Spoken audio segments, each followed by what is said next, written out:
The Creeks Division continues to make progress in the Arroyo Burro Open Space Restoration Project. Phase 1 of the project, which focused on restoring the creek, has been completed, and now it's all hands on deck as construction ramps up for Phase 2.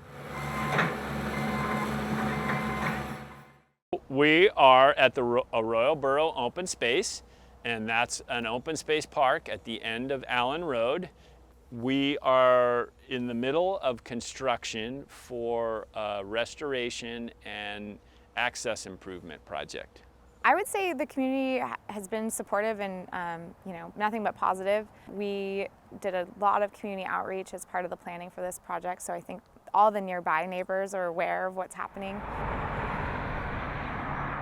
Phase 2 of the project is primarily focused on restoring the upland portion of the Arroyo Burro open space. The main improvements here that we're looking at are the installation of the footbridge and then restoration of about 100 to 200 feet of creek bank.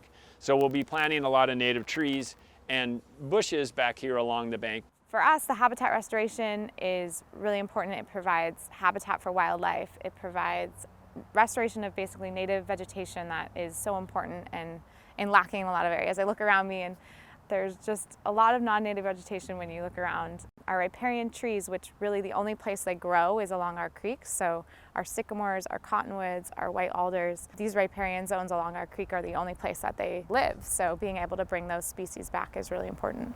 Having the native trees and plants in the area, as Erin describes, is important for many different reasons.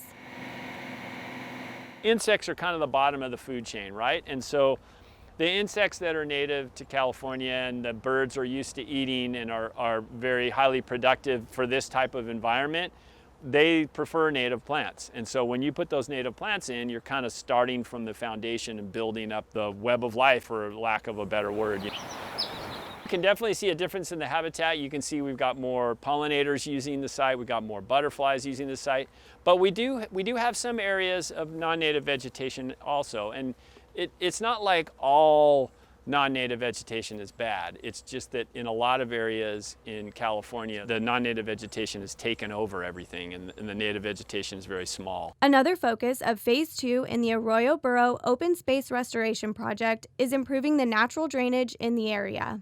And there's a small tributary drainage on site. We call it the Campanile drainage.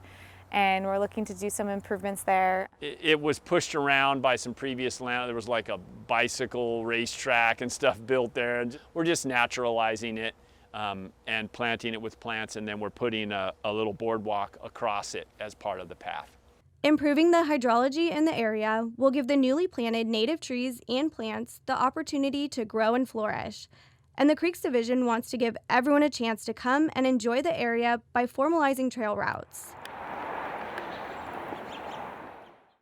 When the city took ownership of this site, there were some existing informal trail routes out here. We're looking to improve those and sort of formalize them into more permanent trail routes out here. As part of that, we're also putting a pedestrian bridge across the creek, and that's going to connect to the Las Positas multi-use bike path along the shoulder of Las Positas. The bridge itself is a narrow pedestrian bridge. It's about 7 feet wide of travel width. It's 83 feet long, so it's a very long span across the creek. We're also putting in a viewing platform on the south side of the bridge, so a little bump out along the bridge pathway that will let people pause and look at the creek and just enjoy seeing the flowing water below them. The bridge and formal trail routes will be completed in the near future. Visitors and residents are encouraged to come, visit, and enjoy. It's kind of nice in the more urbanized Santa Barbara gets to have this pocket of open space amongst that urbanization, and I think over time it'll become more important to people and be more used, and it's definitely important to wildlife and good for water quality.